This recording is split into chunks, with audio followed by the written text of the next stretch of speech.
It's like they fell off the face of the earth. They just disappeared. When they told us they were found in a shallow grave in Oklahoma, we were devastated. It was a very difficult moment in time. There are evil people out here in this world. He was able to manipulate the girls that he was in relationships with. I was terrified. I hate saying this. It's so hard for me because I was just trying to survive. I couldn't come forward sooner. I wasn't safe. I'm gonna be honest, I'm still not safe. There's no remorse. She's angry that she's caught. I'm so sorry. This does not get easier, I promise. Time does not make this easier.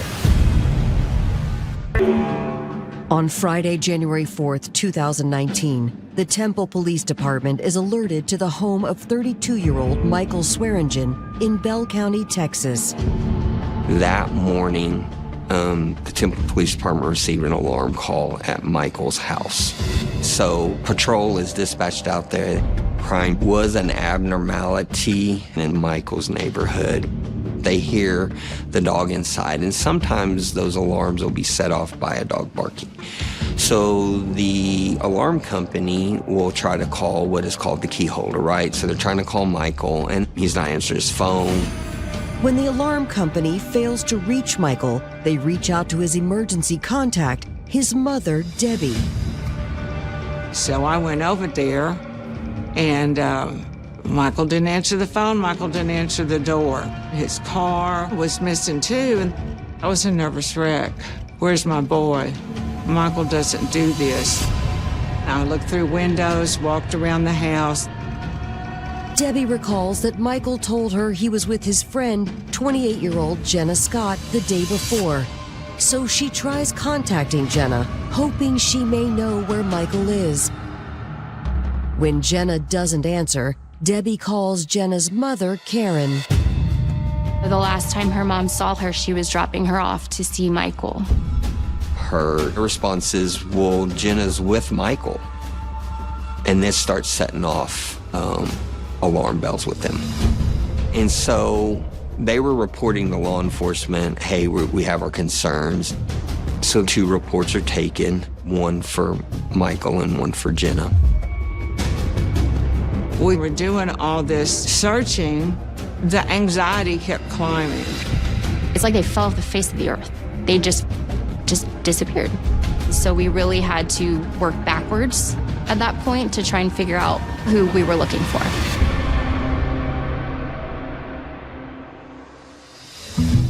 Born and raised in Temple, Texas, Michael Swearingen always put faith and family first. Michael was the perfect son. He just had a sweet essence about him. He went to church, and he made a profession of faith, and he was baptized.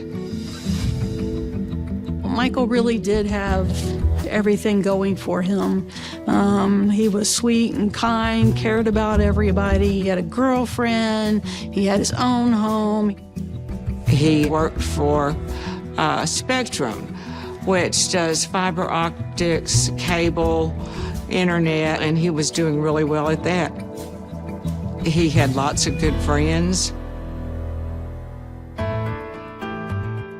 One of his closest friends was Jenna Scott. Like Michael, Jenna came from a tight-knit family. Jenna was always active, busy. Even as a baby, she was full of energy. And we moved to Texas when she just got her driver's license, so she was 16. She graduated, and she had her daughter, Emery, when she was 18. And we were 100% supportive of her. Jenna was dating my son, but with all of that pressure on them to be parents at such a young age, both of them ended up going their separate ways. We tried to always make sure that whatever we done as families, it was in Emery's best interest. Jenna was a very good mother to Emery. Just loved her and doted on her, and did the best she could for a young mom. In 2012, 22-year-old Jenna earned a nursing degree and then later enrolled in a master's program for counseling. She's always had compassion for people, and she wanted to make a difference in people's lives. Michael had met her when she was in nursing school through a friend of hers. Jenna was smart, but she was tender-hearted. I think that's why Michael and Jenna got along so well, because they were both so tender-hearted. He was like a very big protector of Jenna, and they were close friends. And I mentioned several times to Jenna, why don't you date Michael Swearingen? And she would say, no, he's my best friend. Jenna and Michael, they were like two peas in a pod. You know, they were like brother and sister. But on January 4th, 2019, Jenna and Michael have been missing for 24 hours, and law enforcement is growing increasingly concerned that something sinister has occurred. There was no note, there was no messaging about, hey, we're doing this, so it was also out of character, and so that caused the family to be very concerned. That night, Temple police receive an update on Michael's car. I get a call that night, later in the night, saying, hey, they found the car in Austin. Austin Police Department has recovered it for us. What caught our attention was the fact that Michael absolutely would never go to Austin because that just wasn't his scene. We realized this is absolutely not a place they would be. I don't even know that they would know this area in Austin. And when we located the car, we were on our toes at this point. We needed to figure out what was going on. When authorities search the abandoned car, they make an alarming discovery. It's obvious that it's been wiped down. You can smell the bleach and the hydrogen peroxide. At this point, we knew they were in harm or danger. Coming up, as the search for Jenna and Michael intensifies, detectives uncover a toxic relationship. She was panicked, trying to call 911. She said, my blood will be on your hands. And a tell-all interview will expose a deadly plot. This was a man that, again, I trusted implicitly. This man I felt was the safest. My brain just, I couldn't believe what was happening. I couldn't.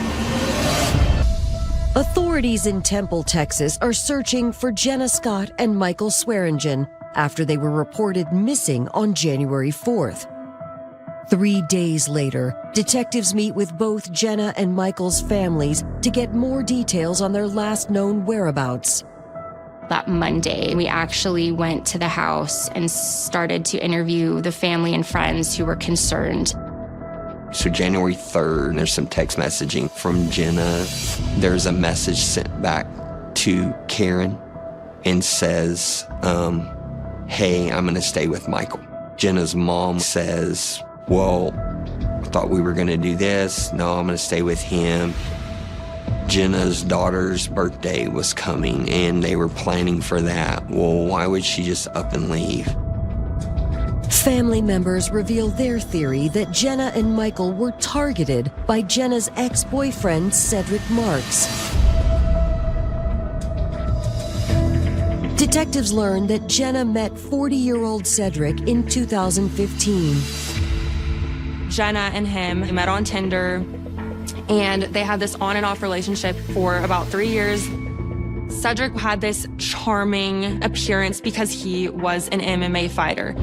He won a lot of matches. He taught self-defense classes for women. He seemed like the perfect man up front. He was a single dad, which I had respect for him for that. He would actually bring his kids over, we had meals together, things like that. So we were very accepting of Cedric and his children. Family members allege that after 3 years of dating, the relationship turned violent. He had choked her out. He had assaulted her. She was shaken up quite bad. And the way that I viewed the situation at that time was I need to protect Jenna. And in 2018, we filed for the protective order. And we thought that that was the best choice. to keep him from destroying Jenna's life any further. So we went through that process, and they had the hearing, the protective order hearing, where Cedric basically portrayed Jenna as being this crazy woman. And then Jenna got to, plead her case too. And that's where the judge actually said, no, you're not getting a protective order. Jenna told the judge after he denied it, "My blood will be on your hands." Detectives learned that in August 2018, Cedric was charged with breaking into Jenna's home. Jenna and Emery, her daughter, they were inside, and Jenna was panicked, trying to call 911. She reports that Cedric has broke into her house. The district attorney finds out and asks for a criminal investigation. This detective actually called him and told him, you can turn yourself in. And that night is when he fled to Michigan. And then that's when the federal warrant was ultimately issued for him.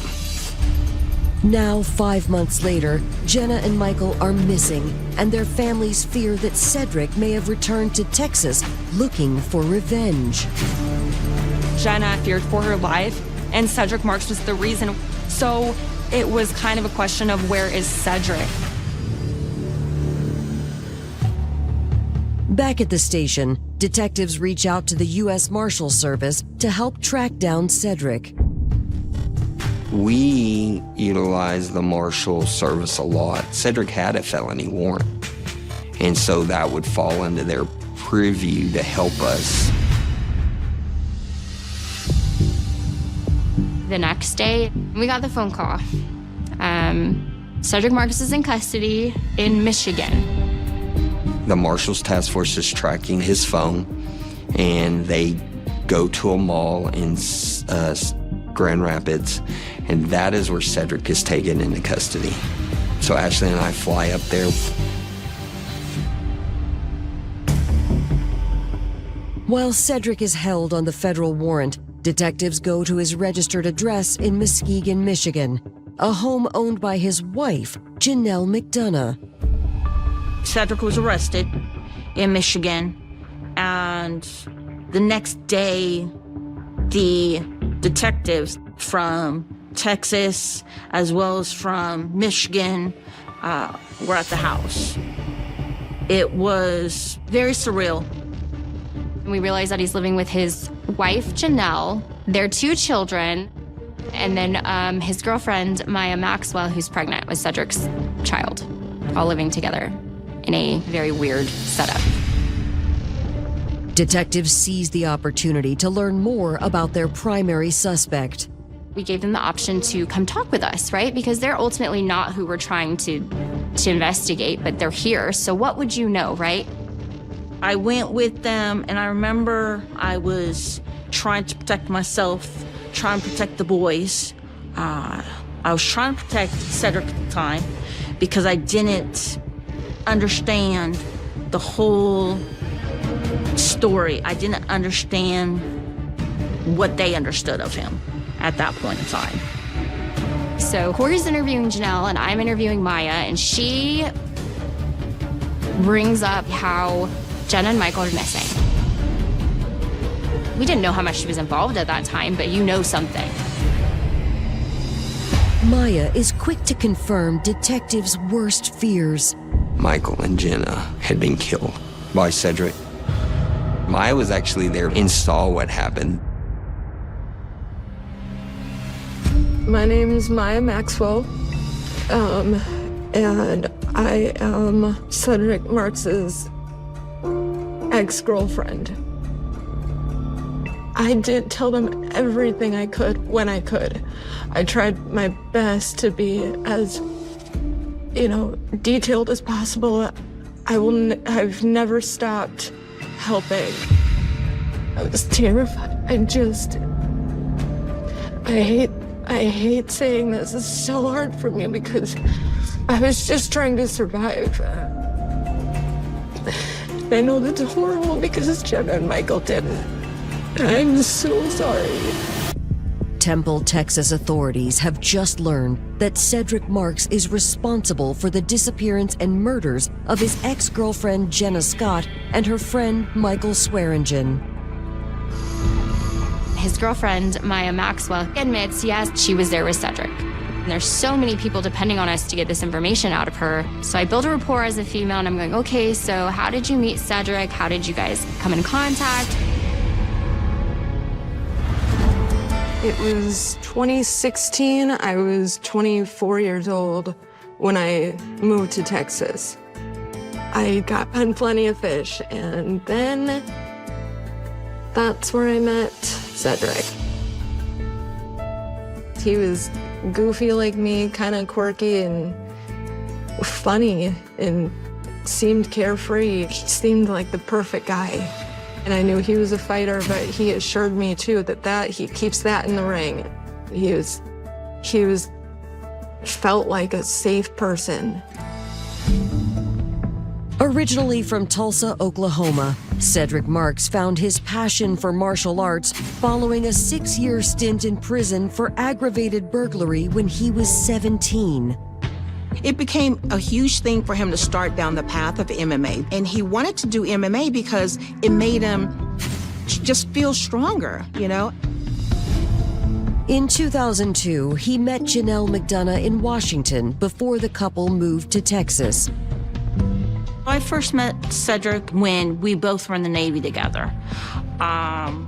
We met in basic training, and he was just a very nice guy at that time, and we became friends. We got married in October 2003. It wasn't the typical marriage that everybody else has. Because of the fact that I'm gay, we just kind of had an open relationship. And she wanted a baby, so Cedric gave her a baby. In return, Janelle was comfortable with Cedric dating other women over the years, including Maya Maxwell. Her understanding of our relationship was that even though we were married, we were just best friends. He asked me to move in with him, and I said yes. His boys were on board, that everything seemed great. It was just a few days before I was supposed to move in that he tells me that he's going to have to move to Michigan. So he was going to need me to move to Michigan as well. So I was like, okay. Maya says Cedric traveled often for work. I thought that we were exclusive, just us, but there was a point where I started to feel like he was cheating on me. He didn't really stay in touch. There was no video calls. I had uprooted my life. And I just found out I was pregnant with my son. Maya confronted Cedric, who opened up about his previous relationship with Jenna Scott. We got in an argument over that, but he again pacified me. And then he tells me that he has a warrant in Texas and that one of his exes, who happens to be Jenna, was accusing him of showing up at her house, but he wasn't ever there, and she is crazy and ruining his life, and she just won't leave him alone, and that's why he had to hurry up and move to Michigan when he did. Maya admits she traveled back to Texas for the order of protection hearing in 2018. Well, at that hearing, the judge did not grant her a protective order. So when Jenna walked past me, I remember her saying that I was gross, and I said, "You too." She didn't understand why Jenna couldn't just leave Cedric alone. Maya says she was shocked to learn from Cedric that he broke into Jenna's house 1 month later. So January 2nd, plan was, what I thought, was to get him down to Texas, turn him in again, go right back. But that wasn't what his plan was. On the evening of January 3rd, Maya claims that Cedric directed her to a residential address in Temple. She was able to describe the house. I'm pulling up the GPS of Michael's house, and I'm like, is this what you're talking about? And she goes, yep. He told me he wanted to go hang out with his friend, and he tells me to just go to Walmart, get something to eat, and he tells me, oh, by the way, while you're there, also pick up big black trash bags. Maya admits she went to Walmart and purchased trash bags before driving to a friend's house. One of his friends was out of town for the week, so we were staying at her place. Eventually, I hear the garage door, and he walked in with Jenna. She was handcuffed, and he put her in one bathroom, and then he went back out to the garage, and he brought in Michael, handcuffed.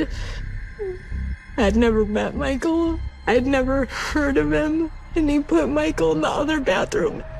Maya tells detectives that's when Cedric began to strangle Michael.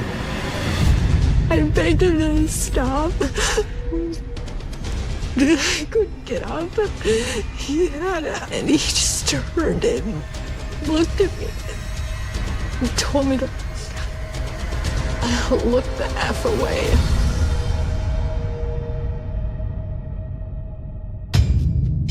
It lasted a few minutes. And then when he was done, he left him slumped over in the bathtub. I couldn't move. My brain I couldn't believe what was happening. I couldn't. He went in to where Jenna was, picked her up, and he brought her in to see Michael and told her this was our fault. And she and I just looked at each other and didn't say anything.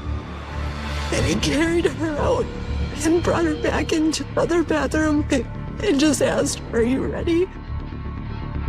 And the same sounds came out of that bathroom too. I couldn't come forward soon. I wasn't safe.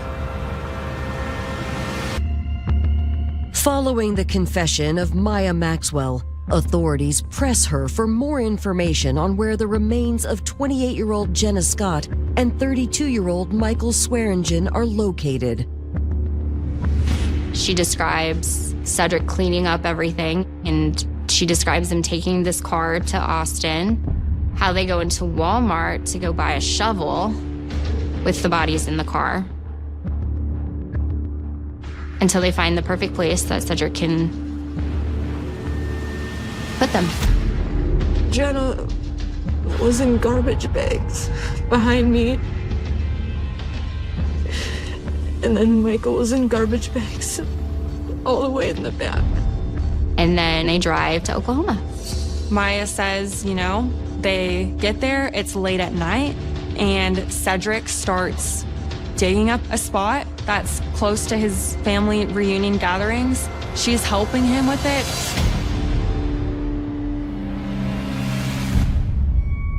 He had told me if I tried to get away, he knew the area better than I did.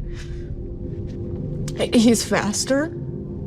He's a trained fighter. I've never been in a fight in my life. I was pregnant.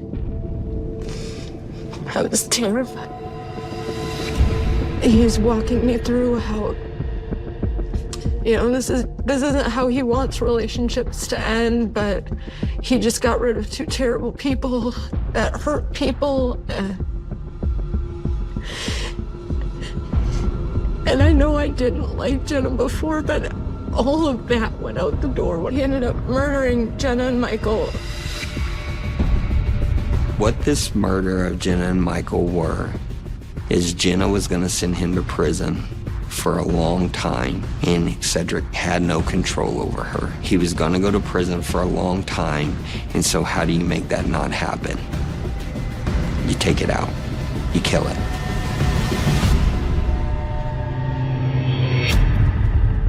With Maya's help, detectives determined the location where Jenna and Michael's bodies were buried.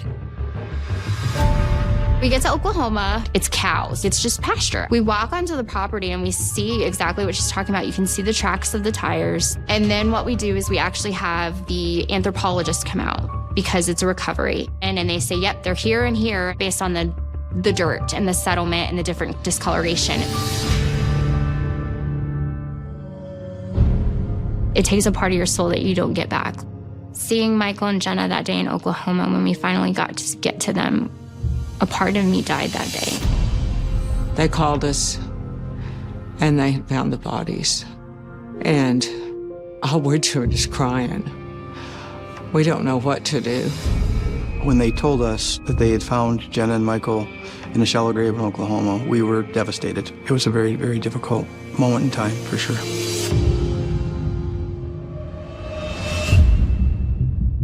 The medical examiner determines that Michael Swearingen died by strangulation, which matches Maya's account of the murder. But Cedric had been far more violent with Jenna. He strangled her. We had duct tape on the back of her neck. But he beat her. And he did all the damage to the organs by beating her. That's where the medical comes in saying, listen, any of these things could have been what killed her.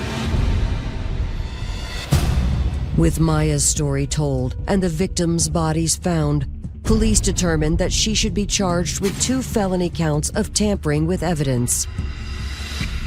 She says it herself.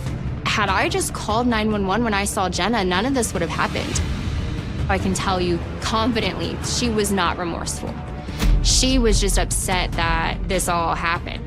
There's no remorse. She's angry that she's caught. Authorities switch focus to Cedric Marks, who is being held on a federal warrant in a Michigan jail.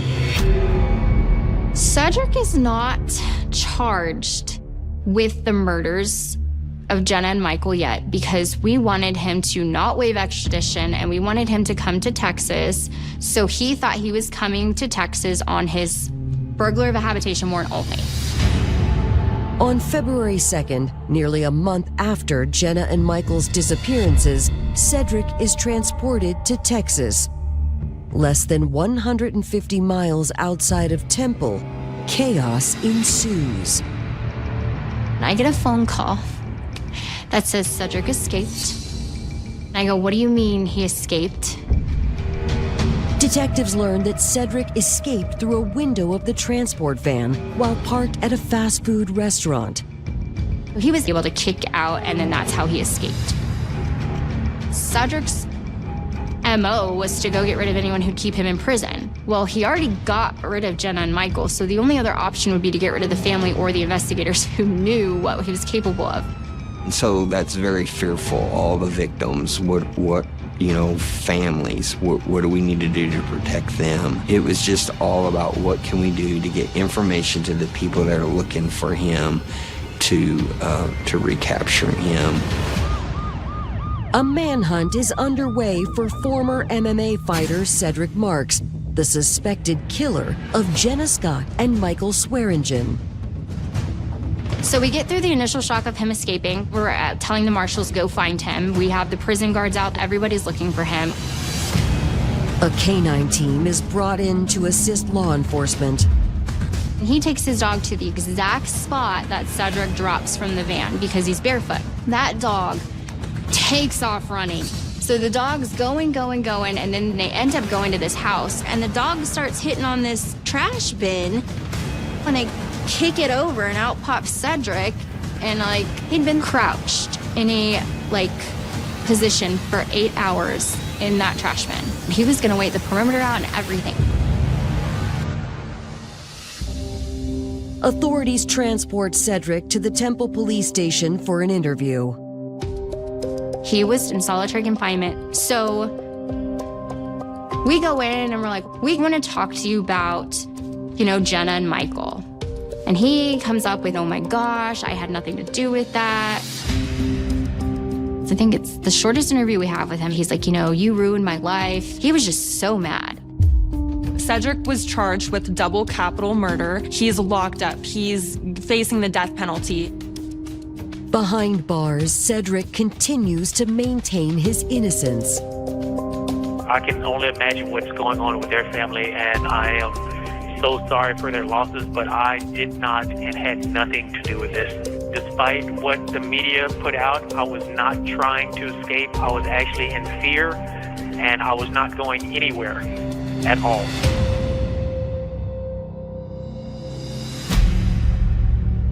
More than 1,000 miles away, the news of Cedric Marks' arrest catches the attention of authorities in Bloomington, Minnesota, due to his connection to a missing persons case 10 years prior. In October of 2008, April Pease filed for a protective order against Cedric before she disappeared. Minnesota detectives contact Temple Police and inform them that Cedric has been their #1 suspect in April's disappearance.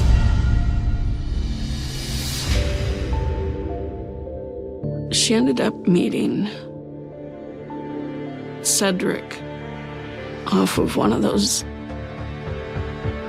dating apps. I'm not sure which one. I think it was Tinder. For the first, I would say, year, it was good between them. I think she did fall in love with him for a while. April became pregnant, and in 2005, she and Cedric welcomed their son. At that time, he was having a baby with Janelle, and then he had a baby with April, very close together. They're about 4 months apart. And, she stayed with us for a little while. She told me they got into an argument because she was going out and he choked her out. She called the cops, but nothing ever happened. She ended it, and I was trying to move on then. April and her son had sought protection at a women's shelter, where she was last seen in March of 2009. One of the ladies from the shelter called me and said that April, she'd been gone all night, and if she didn't come back, they were going to have to turn my grandson over to CPS. So I tried calling April, and she wouldn't answer the phone. She ultimately went missing, and the court thought that she had abandoned her child and just left him. And so, regardless of her family protest, the son was given to the father, Cedric. So, due to circumstances, I raised April's son.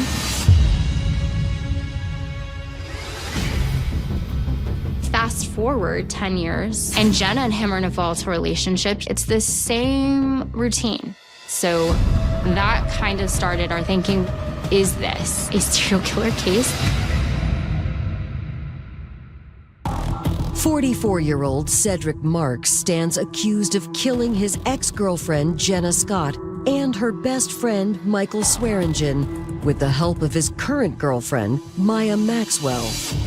It was retaliation. Cedric Marks is upset that Jenna had filed criminal charges against him. Cedric was jealous of Michael. I think he thought something was going on between Michael and Jenna.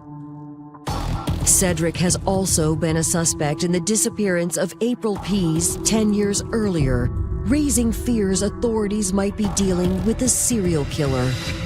It's the protective orders and the physical abuse and the strangling and all these things. Like, this is a pattern of behavior for someone.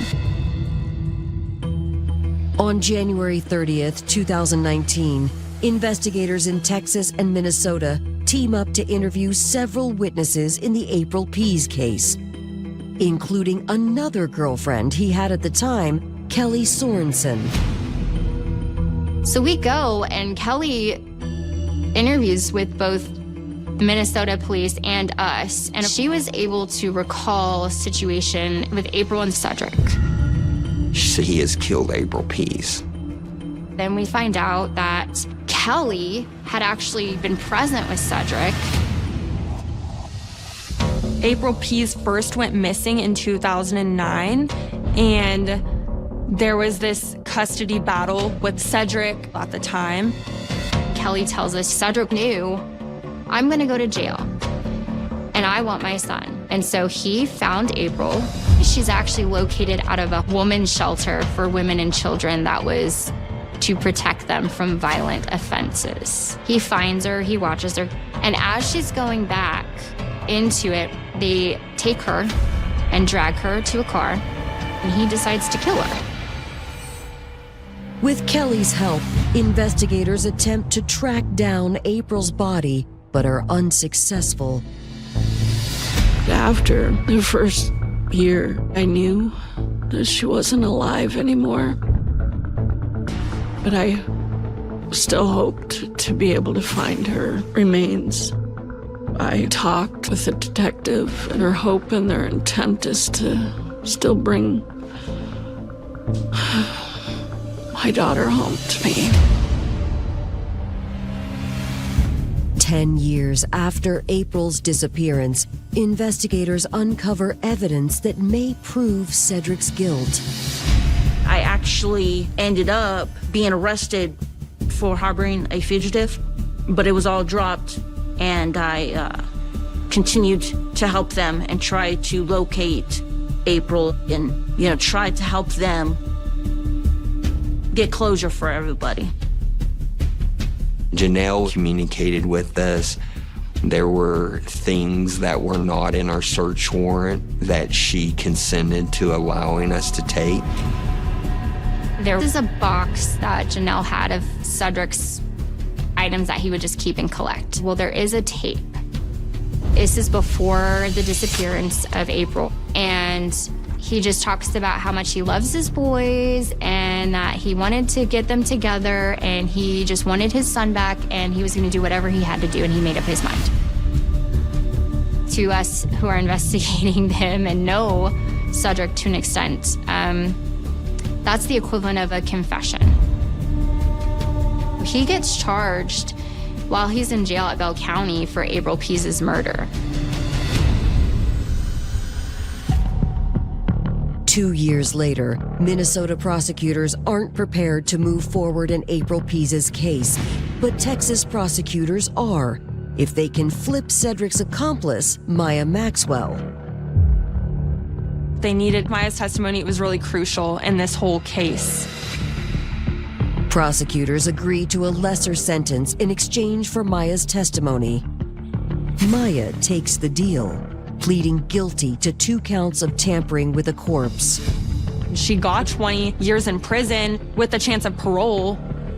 I did tell them everything, and unfortunately in Texas that meant that I had to be part of it, and for them to get justice, then that's fine. On Monday, April 17th, 2023, Cedric Mark's murder trial for Jenna Scott and Michael Swearingen begins. Cedric believes he's the smartest man in the room. He believes he knows the law better than any lawyer. He decided to defend himself. Prosecutors fight back with a mountain of circumstantial evidence. We saw phone extractions and timelines of exactly where he was at a certain time and date, and it lined up completely with the murders. We went to Henrietta, Oklahoma, where we know that shovels were purchased, and got the video there, and you see Cedric and Maya in footage. 2 weeks into the trial, Maya takes the stand as the state's star witness. When Maya walked into the courtroom, there was almost a shift. She would not make eye contact with Cedric. I think Maya really, really regretted everything. She felt terrible, was breaking down into tears, and kept apologizing. They did not deserve that sick man did. There are evil people out here in this world, and he's one of them. He was able to manipulate the girls that he was in relationships with. Following a 6-week trial, The jury hands down its verdict. Cedric Marks was found guilty of double capital murder for Michael and Jenna. He was sentenced to death. There's some comfort in knowing that he is going to suffer for his actions, but there's no justice for murdering a young woman and man like that. So Michael and Jenna's case is closed with this conviction. April's is charged and still open, but that there's no statute of limitation to murder, and sometimes we just have to be patient. Cedric Marks took two amazing people away from their families. No mother, no family would ever have to go through what we did. We had to go through this and go through the trial. It's just terrible. It'll never go away.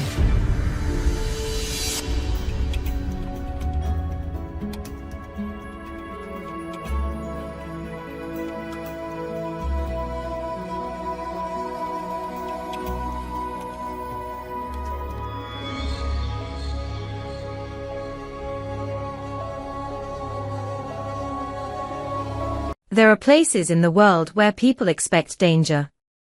Cities where noise never stops. Where tension sits just beneath the surface. But then there are places like Adelaide. Quiet. Orderly. A city where life moves at a measured pace. Where neighborhoods are familiar. Where routines rarely change. In the late 1970s and early 1980s, Adelaide was not a place people associated with fear. It was stable. Predictable. The kind of place where parents believed their children were safe. Not because danger didn't exist, but because it felt distant. Abstract. Something that happened somewhere else.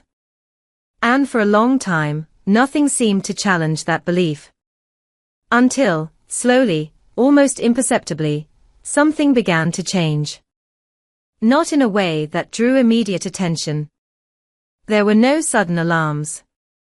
No single event that forced people to stop and look around.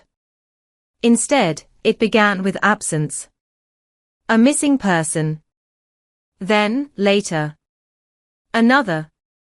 At first, there was no reason to connect them. Each disappearance stood on its own. Separate. Unrelated. That is how most people saw it. That is how it was understood. Because nothing about the circumstances suggested anything larger. There was no clear pattern. No visible link. Just individuals who, for different reasons, were no longer there. And in a city like Adelaide, that kind of absence did not immediately signal something extraordinary. People come and go. Lives change. Sometimes, individuals drift away from the spaces they once occupied. It happens quietly. And often, without explanation. But as time passed, something began to feel different. Not obvious. Not urgent. Just inconsistent. The people who were disappearing shared something subtle. Not a direct connection. But a similarity. They were young. Teenage boys. And they existed, in one way or another, on the edges of visibility. Not entirely isolated. But not deeply rooted either. The kind of individuals whose absence might not immediately disrupt the structure around them. Whose lives, while important, were not always closely observed. And that detail, small as it seemed, would become central to everything that followed. Because it created a space. A space where something could happen without immediate recognition. A space where patterns could form slowly. Quietly. Without being seen. At first, there was no sense of urgency. No widespread concern that something systematic was unfolding. Because nothing about the situation demanded that conclusion. There were no witnesses describing violence. No clear evidence of coordinated action. Only the gradual accumulation of absence. An absence, by its nature, does not draw attention quickly. It builds. Piece by piece. Until eventually, there are enough pieces that something begins to take shape. But by then, time has already passed. And in that time, whatever was happening had continued. Uninterrupted. Unrecognized. What would later be known as the family murders did not begin as a clearly defined case. It did not announce itself. It did not arrive with clarity. Instead, it existed in fragments. Moments separated by time. Events that, on their own, did not reveal their connection. And that is what made it so difficult to see. Because the human mind looks for patterns. But only when those patterns are visible. Here, they were not. Not yet. The early years of this case were defined not by action, but by a lack of recognition. A period where something was happening. But no one fully understood what that something was. And within that gap, between event and understanding, the story truly began.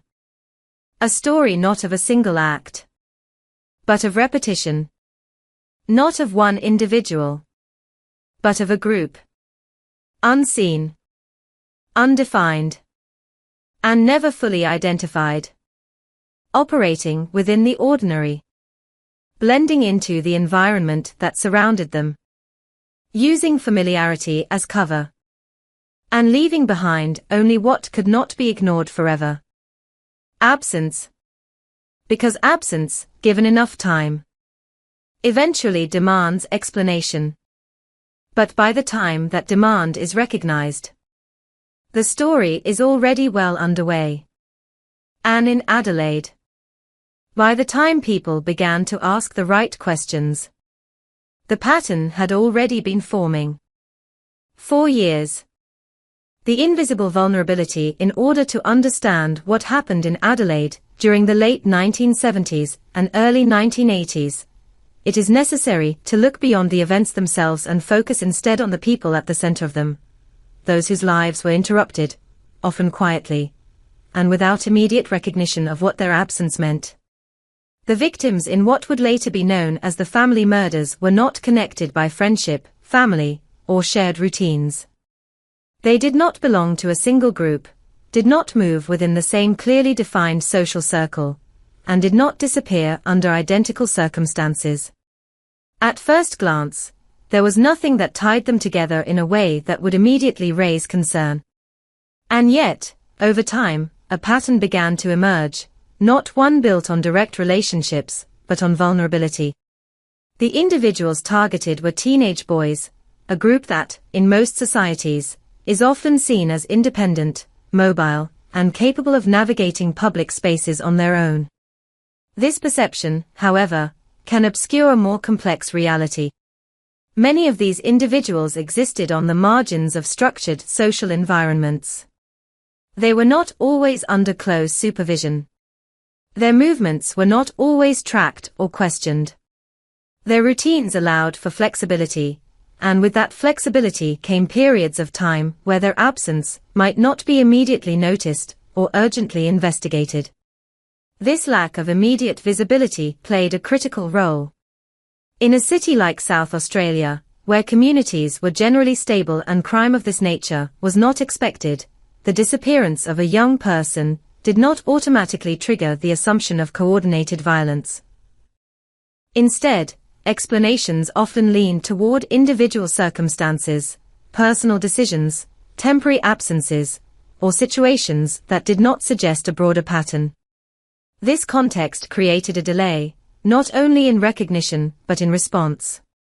The victims were not invisible in the sense that they were unknown or unimportant. Rather, they were invisible within the systems that detect urgency. Their lives did not immediately intersect with mechanisms that would amplify concern. They did not all have strong, overlapping networks of people who could collectively identify a pattern forming across multiple cases. And so, each disappearance remained isolated, contained within its own narrative, rather than contributing to a larger, more alarming picture. The environment in which this occurred reinforced that isolation. Adelaide at the time was not a city defined by unpredictability or high levels of organized crime. It was, by most measures, a place where daily life followed expected rhythms. This sense of normalcy influenced perception. When events occur in an environment that feels stable, they are more likely to be interpreted as anomalies rather than indicators of systemic issues. It takes repetition to challenge that perception, and repetition requires time. As the number of victims increased, eventually reaching at least 5 confirmed individuals, the similarities became harder to ignore. They were not dramatic similarities. There were no identical timelines or identical locations. But there was a consistent profile. Young males. Individuals who could be approached in social situations. Individuals who could be isolated without immediate intervention. Individuals whose absence, at least initially, did not disrupt a larger network in a way that would force rapid escalation. This is where the concept of vulnerability becomes central. Vulnerability is not always visible.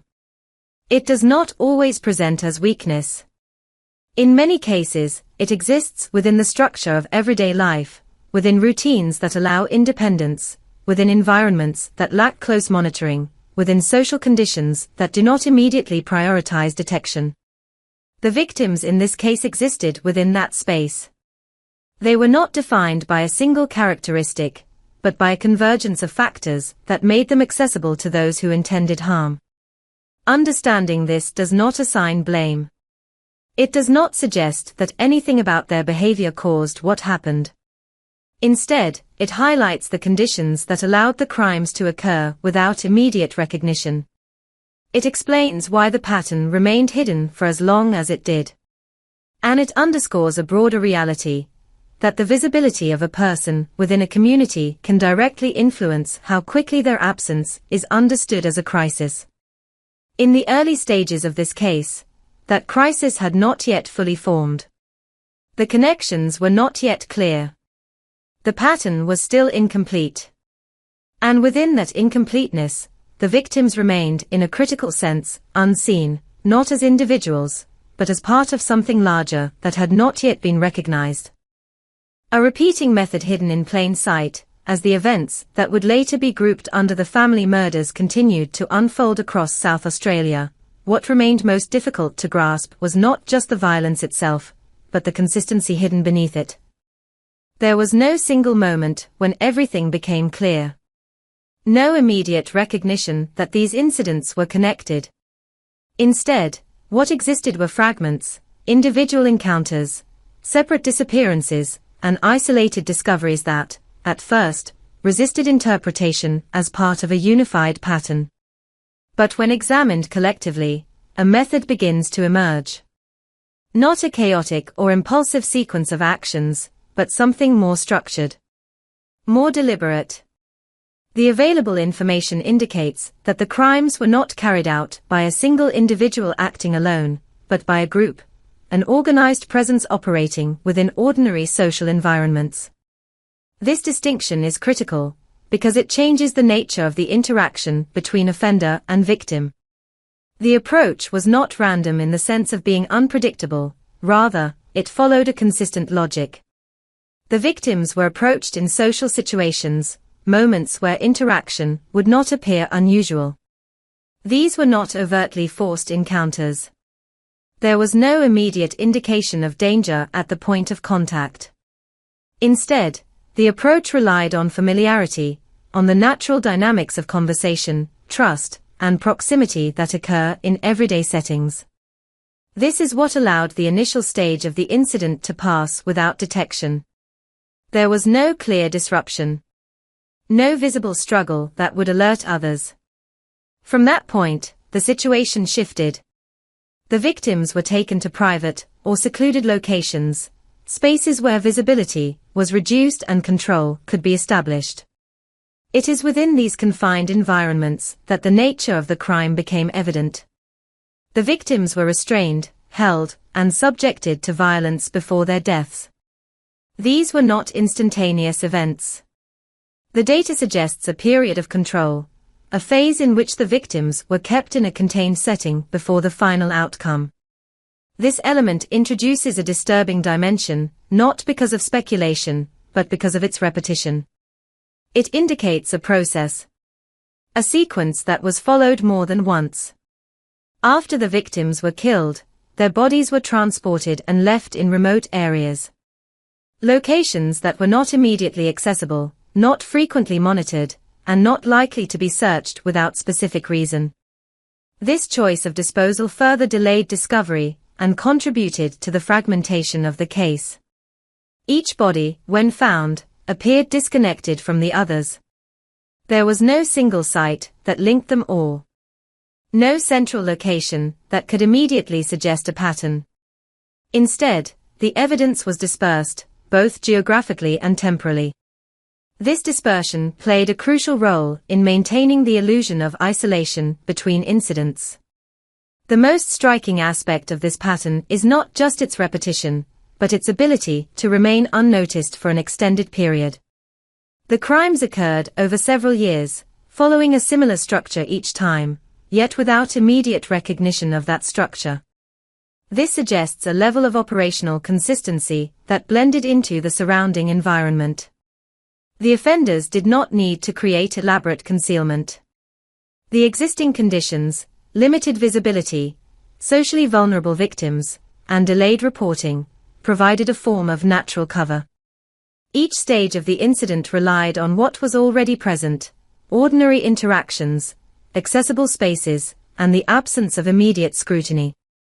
This is what made the pattern so difficult to detect. It did not stand out. It did not disrupt the environment in a way that demanded instant attention. Instead, it moved through that environment, using its normal functions as a framework. Over time, however, repetition leaves traces. Even when those traces are separated, even when they are incomplete, they begin to form connections. The similarities in victim profile, the circumstances of disappearance, the nature of the locations involved, all of these elements gradually aligned. But during the period in which the incidents were occurring, that alignment was not yet visible. Each case remained its own event, its own narrative, its own unexplained absence. And within that separation, the method continued. Quietly. Systematically. Hidden not by complexity, but by familiarity. Trying to connect the unconnected. The investigation into what would later be recognized as the family murders did not begin as a unified effort. It began in fragments, much like the incidents themselves. Each disappearance, each discovery, entered the system as an individual case, separate, self-contained, and lacking the defining characteristics that would immediately suggest coordination. In South Australia, where the expectation of organized violent crime was low, the early stages of inquiry reflected that assumption. Investigators approached each case on its own terms, examining personal circumstances, last known movements, and any immediate connections that could explain what had happened. But those explanations did not come easily. There were no direct witnesses to the full sequence of events. No one who could describe, from beginning to end, how a victim was approached, taken, and ultimately killed. This absence of first-hand accounts created a gap, a space where reconstruction depended entirely on indirect evidence and inference. Compounding this difficulty was the nature of the victims themselves. As established, they were individuals whose social networks did not always provide clear, overlapping connections. This meant that traditional investigative strategies, tracing relationships, identifying shared contacts, mapping common locations, produced limited results in the early stages. Each case pointed inward rather than outward, toward individual circumstances rather than a broader pattern. Time became another complicating factor. The incidents did not occur in rapid succession. They were spread across several years, with intervals that made it difficult to perceive continuity. In an investigative context, time gaps can obscure patterns. They create the impression of isolated events rather than a sequence. And without a clear sequence, there is no immediate reason to assume a single source. For a period, that is exactly how these cases were understood, as unrelated, unfortunate events occurring within the same general region, but without a shared cause. However, as more cases accumulated, eventually confirming at least 5 victims, the limitations of that interpretation became harder to ignore. The similarities, subtle at first, began to take on greater significance. Investigators started to notice recurring elements: the age and gender of the victims, the circumstances under which they were last seen, and the eventual discovery of their bodies in remote, or less accessible areas. None of these factors alone proved a connection. But together, they suggested the possibility of one. This marked the beginning of a shift in perspective. The investigation moved from isolated analysis to comparative analysis. Instead of asking what happened in each individual case, investigators began asking what was shared across cases. This shift is often where complex investigations either gain clarity or encounter deeper uncertainty. In this instance, it did both. On one hand, the recognition of common elements allowed investigators to consider a new hypothesis: that the crimes were not the work of a single offender acting independently, but potentially a group operating with some level of coordination. This hypothesis aligned with the structured nature of the incidents, the consistent method of approach, control, and disposal. On the other hand, this new perspective introduced additional complexity. Investigating a potential group dynamic is inherently more difficult than pursuing a single suspect. It requires identifying not just one individual's behavior, but the interactions between multiple people. It raises questions about roles, relationships, and degrees of involvement, questions that are difficult to answer without direct evidence or testimony. Investigators began to examine social connections more closely, not just between victims, but between potential suspects. They looked for overlaps in social circles, shared environments, and any indications that certain individuals might have had access to the victims. This process involved revisiting earlier assumptions, reanalyzing existing information, and attempting to construct a network where none had been previously recognized. Despite these efforts, significant limitations remained. The lack of direct witnesses continued to constrain the investigation. The evidence, while suggestive, was not definitive enough to clearly identify all individuals involved, or to fully reconstruct the structure of the group. Each new piece of information added context, but not complete clarity. The turning point, therefore, was not a single discovery or breakthrough moment. It was a gradual realization, a shift from seeing the cases as separate to understanding them as connected. This realization did not solve the case, but it changed the framework in which it was approached. It allowed investigators to ask different questions, to pursue different leads, and to consider possibilities that had previously been dismissed. But even with this shift, the investigation remained incomplete. The connections, while present, were not strong enough to form a complete picture. The structure of the group, if it existed as suspected, could not be fully defined. And the absence of conclusive evidence meant that some aspects of the case would remain unresolved. What this phase of the investigation ultimately reveals is not just the difficulty of solving complex crimes, but the challenge of recognizing them in the first place. Patterns do not always present themselves clearly. They must be identified, often slowly, through comparison and persistence. And in this case, by the time the pattern was recognized, much had already occurred without that recognition guiding the response. Partial justice. When the investigation into the family murders reached the stage of legal action, it did so without the clarity that typically defines a fully resolved case.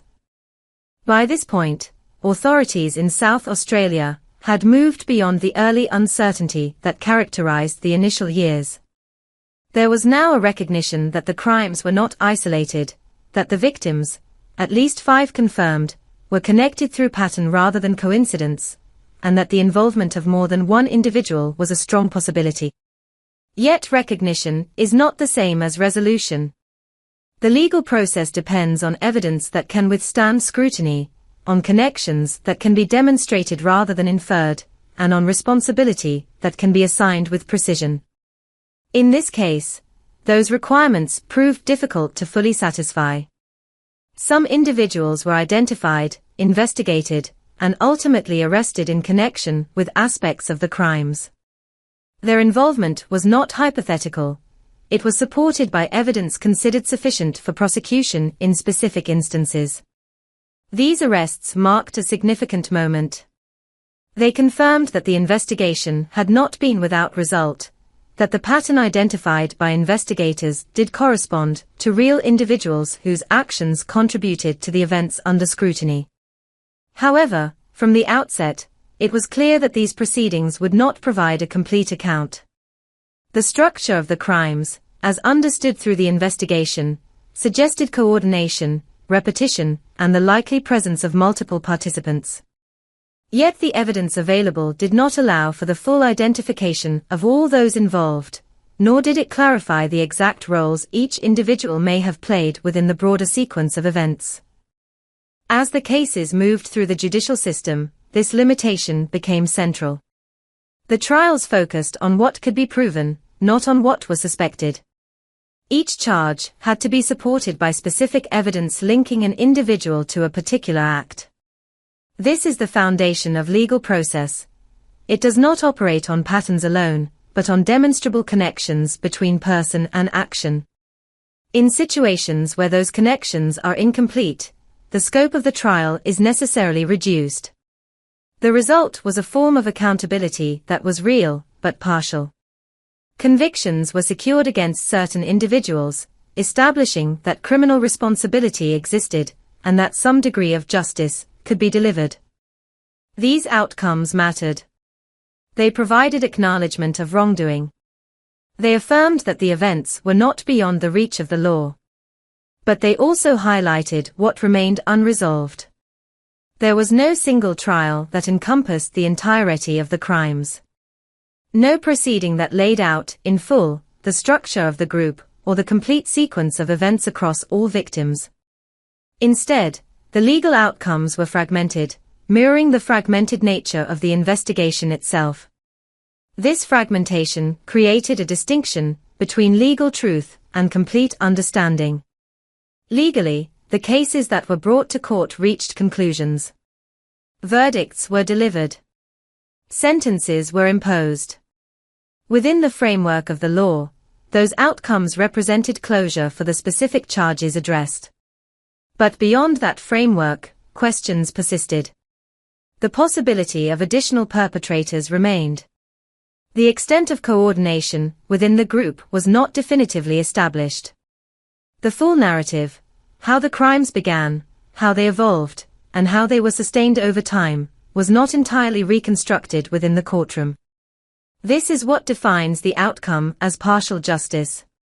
It is not the absence of justice, but the presence of limits. Limits imposed by evidence, by time, and by the inherent complexity of the case. The legal system functioned as it is designed to function, cautiously, deliberately, and within the boundaries of what can be proven. But those boundaries did not encompass everything that investigators, and the public, suspected to be true. For the families and communities affected, this distinction carried weight. The acknowledgement of guilt in certain cases provided a form of validation, a recognition that the losses were the result of deliberate actions rather than unexplained circumstances. Yet the absence of a complete account meant that some aspects of those losses remained undefined. There was no singular narrative that could be pointed to as the definitive explanation of what had occurred. Instead, there were multiple narratives, each tied to a specific legal case, each addressing a portion of the overall picture. In the end, the trials did not close the case in the way that many might expect. They did not eliminate uncertainty. They did not answer every question. What they did provide was structure, a framework of accountability that confirmed key elements of the investigation while leaving others unresolved. And within that framework, the case reached a conclusion that was both definitive and incomplete. A conclusion where justice was present, but not absolute. The case that never fully closed in the years following the investigations and legal proceedings connected to the family murders, the impact did not fade in a clear or immediate way. There was no single moment when the community in South Australia could collectively decide that the story had ended. Instead, what remained was a lingering sense of incompleteness, an awareness that while parts of the truth had been uncovered, the full shape of what had occurred was still not entirely known. This lingering uncertainty became part of the case itself. It influenced how people understood not only what had happened, but how it had been allowed to happen over such an extended period of time. One of the most immediate effects was a shift in perception. Before these events, Adelaide had been widely regarded as a place of stability, a city where serious, organized violence was not expected to emerge from within the community. That perception did not disappear overnight, but it changed. The idea that harm could originate from within familiar social environments, rather than from distant or clearly defined threats, introduced a new layer of awareness. This awareness was not always visible in daily life, but it existed beneath the surface, influencing how people thought about safety, trust, and vulnerability. The fact that the victims were young and, in many cases, socially vulnerable added to this shift. Their experiences highlighted a reality that had not been fully acknowledged before, that individuals who exist on the margins of visibility are often at greater risk, not because of anything they have done, but because their absence does not immediately trigger collective attention. This realization extended beyond the case itself. It prompted broader reflection on how communities recognize and respond to vulnerability, and how systems of support might fail to detect patterns when those patterns involve individuals who are not closely connected to larger networks. The case also raised enduring questions about the nature of organized crime within a community context. The possibility that multiple individuals were involved, acting in coordination, over a period of years, challenged assumptions about how such activity would manifest. There was no single identifiable structure that could be fully mapped, no complete list of participants, no definitive explanation of how the group functioned. This lack of clarity made the case difficult to contain within traditional narratives. It was not simply a matter of identifying a perpetrator and closing the case. Instead, it remained open in a conceptual sense, with unanswered questions continuing to shape its interpretation. Among the most persistent of these questions was the issue of scale. If some individuals were identified and convicted, but not all, then how large was the group? Were there others who had not been discovered, or whose involvement could not be proven? The available evidence did not provide definitive answers. And without those answers, the boundaries of the case remained uncertain. This uncertainty extended to the possibility of additional victims. While at least 5 were confirmed, the absence of a complete understanding of the group's activities left open the question of whether the full extent of the crimes had been uncovered. This is a particularly difficult aspect of any investigation to confront, because it exists in a space between evidence and possibility. It cannot be confirmed without new information, but it cannot be entirely dismissed either. Over time, the case became not only a subject of investigation, but a point of reference. It was discussed, revisited, and analyzed, not because new conclusions had been reached, but because the existing conclusions were incomplete. Each return to the case brought with it the same set of considerations: what is known, what is suspected, and what remains beyond reach. This ongoing engagement reflects the deeper impact of the events. They did not resolve cleanly. They did not fit within a narrative that moves from problem to solution. Instead, they left behind a structure that includes both resolution and ambiguity, both certainty and doubt. In this way, the case serves as a reminder of the limits inherent in any investigative process. Even with sustained effort, even with the application of legal frameworks and analytical methods, there are situations where not every element can be fully reconstructed. Evidence may be incomplete. Connections may remain unproven. And time itself may obscure details that cannot be recovered. None of this diminishes the significance of what was achieved, the identification of patterns, the prosecution of certain individuals, the acknowledgement of harm. But it does define the boundaries of that achievement. It clarifies that resolution, in some cases, is not absolute. It exists alongside what cannot be fully resolved. Ultimately, the legacy of this case is not contained solely in its outcomes, but in the questions it continues to raise. Questions about visibility, about vulnerability, about how communities interpret absence and respond to it. Questions about how patterns are recognized, and how long it can take for that recognition to occur. And perhaps most importantly, questions about how much can truly be known when events unfold in fragments, across time, and within environments that do not immediately reveal their complexity. These questions do not have simple answers. They remain, much like the case itself, open to interpretation. And in that openness, the story continues, not as an active investigation, but as an enduring reflection on what was seen, what was missed, and what may never be fully understood. What remains unresolved even after the investigations, the partial convictions, and the public acknowledgement of what had occurred, the case of the family murders did not settle into a fixed, fully understood narrative. Instead, it remained open in a more subtle way, not legally active, but conceptually unfinished. In South Australia, the passage of time did not erase the questions left behind, it simply changed how those questions were approached. Rather than being urgent, they became persistent. Rather than demanding immediate answers, they lingered in the background, shaping how the case was remembered and discussed. One of the most significant unresolved elements is the structure of the group believed to be involved. The available evidence suggested coordination, repetition, and shared behavior, yet it did not provide a complete map of who was involved or how they were connected. This absence of clarity creates a unique kind of uncertainty.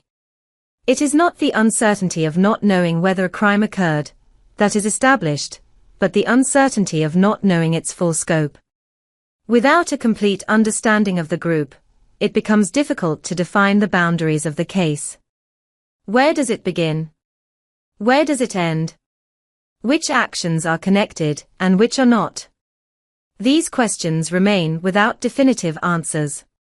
Closely related to this is the issue of individual roles within the suspected group. Even among those who were identified and prosecuted, the extent of their involvement could not always be placed within a fully reconstructed sequence of events. In cases involving multiple participants, understanding who did what, and under what circumstances, is essential for creating a complete narrative. Here, that narrative remains partial. There are segments that are known, supported by evidence and legal findings, but there are also gaps where the sequence of actions cannot be fully determined. These gaps are not simply missing details, they represent entire portions of the story that cannot be conclusively described. Another unresolved dimension concerns the possibility of additional victims. While at least 5 individuals were confirmed, the nature of the crimes, their duration, their repetition, and the lack of complete identification of all perpetrators, leaves open the question of whether all victims have been accounted for. This is a difficult possibility to address, because it exists without definitive proof. It is shaped by inference rather than confirmation, by the recognition that incomplete information can mask a larger reality. The presence of this possibility influences how the case is perceived. It prevents it from being fully contained within the known facts, extending its implications beyond what has been formally established. There is also the question of how the crimes were sustained over time without earlier detection. The answer is not singular. It involves a combination of factors: the vulnerability of the victims, the absence of immediate connections between cases, the time gaps that obscured patterns, and the limitations of available evidence. Each of these factors contributed to the delay in recognition. But even when considered together, they do not fully explain how the pattern remained undetected for so long. This is not a failure of any single system or process. It is an illustration of how complex events can exist within ordinary environments without immediately disrupting them. It highlights the limits of perception, the ways in which human attention is shaped by expectation, and how events that do not fit those expectations can go unrecognized. Over time, the case has come to represent more than its individual components. It is no longer viewed solely as a sequence of crimes, but as a broader example of how patterns form, how they are missed, and how they are eventually recognized. This shift in perspective does not resolve the unanswered questions, but it reframes them. It places them within a larger context, one that extends beyond the specifics of the case to include the processes through which understanding is developed. In this sense, the unresolved elements are not just gaps in information, they are part of the case's lasting significance. They remind us that not all narratives reach complete closure, that some remain open not because of ongoing investigation, but because of inherent limitations in what can be known. These limitations do not diminish the importance of what has been established. The identification of victims, the recognition of patterns, and the legal accountability that was achieved all remain critical outcomes. But they exist alongside what could not be fully determined. And it is this coexistence of knowledge and uncertainty that defines the case in its entirety. As time continues to pass, the details may become less immediate, but the structure of the case remains. It persists as a reference point, a reminder of how easily complexity can exist within familiarity, and how difficult it can be to fully reconstruct events that unfold across time, involving multiple individuals, and leaving behind only partial evidence. In the end, what remains unresolved is not just a list of unanswered questions, but an enduring recognition of the limits of certainty. A recognition that even when much has been uncovered, there can still be aspects of a story that remain beyond complete understanding. How environment shapes perception. To fully understand the enduring complexity of the family murders, it is necessary to examine not only the actions themselves, but the environment in which those actions took place. Because the environment did not simply serve as a backdrop, it actively influenced how the events were perceived, interpreted, and ultimately understood. In Adelaide during the late 1970s and early 1980s, the prevailing sense of normality was not superficial. It was deeply embedded in the structure of daily life. Communities were stable, routines were predictable, and social interactions followed familiar patterns. This stability created a framework through which unusual events were interpreted. When something occurred that did not immediately fit within that framework, it was often understood in isolation rather than as part of a broader disruption. This is a natural cognitive response. Human perception tends to favor explanations that align with existing expectations. When a city is widely regarded as safe, events that contradict that perception are less likely to be immediately grouped together as evidence of a larger problem. Instead, they are processed individually, each one assigned its own explanation, its own context, its own boundary. This process, while logical on the surface, can delay the recognition of patterns that only become visible when multiple events are viewed collectively. The environment in South Australia at the time reinforced this tendency. There were no widespread indicators of organized violent crime that would prompt investigators or the public to immediately consider that possibility. Without that expectation, the threshold for recognizing coordination was significantly higher. It required not just one or two incidents, but a series of events that, over time, began to reveal similarities that could no longer be dismissed as coincidence. Another critical aspect of the environment was the nature of social visibility. As previously established, the victims were individuals who, for various reasons, did not occupy positions of high visibility within tightly connected networks. This meant that their absence, while significant, did not always trigger immediate, large-scale responses. In environments where individuals are closely monitored through overlapping relationships, family, school, community organizations, patterns of disappearance can be identified more quickly. But in situations where those networks are less dense or less interconnected, the detection of patterns becomes more difficult. Each case remains contained within its own limited sphere of awareness. This containment is not intentional. It is a byproduct of how social systems function. Information spreads through connections, and when those connections are limited, the spread of information is correspondingly restricted. In the context of this case, that limitation contributed to the delay in recognizing that multiple victims shared similar circumstances. The environment also influenced the behavior of those responsible. The absence of immediate detection, the lack of visible connection between cases, and the general perception of safety created conditions in which repeated actions could occur without immediate interruption. This does not imply that the environment caused the crimes, but it does illustrate how certain conditions can reduce the likelihood of early intervention. When actions do not produce immediate, observable consequences, they can continue longer than they otherwise might. Over time, as more information became available, and as investigators began to compare cases more directly, the influence of the environment began to shift. What had once been interpreted as isolated incidents started to be seen as interconnected. This shift did not occur suddenly. It required the accumulation of data, the willingness to re-examine earlier assumptions, and the recognition that the existing framework of interpretation was insufficient. This moment of reassessment is critical in any complex investigation. It represents the point at which perception begins to align more closely with reality. But even then, the influence of the environment does not disappear entirely. It continues to shape how the case is understood, how its implications are interpreted, and how its lessons are applied. In retrospect, it becomes clear that the environment played a dual role.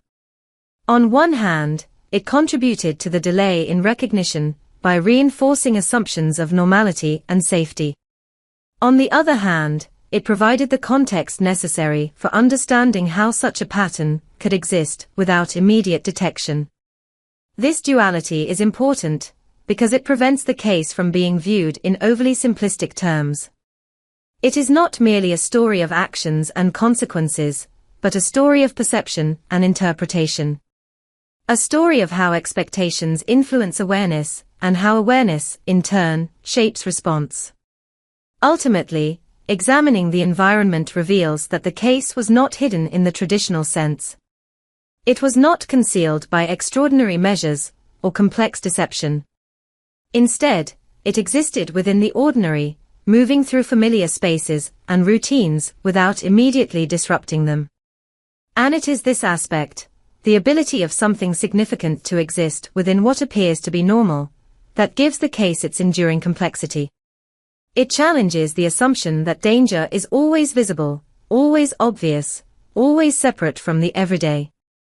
And in doing so, it reshapes how that everyday is understood. When separate stories become one for a long time, what defined the unfolding of the family murders was not what was known, but what was not yet connected. Each case existed independently, shaped by its own timeline, its own circumstances, and its own limited set of information. In South Australia, investigators approached each disappearance and each discovery as a distinct event, because there was no immediate reason to do otherwise.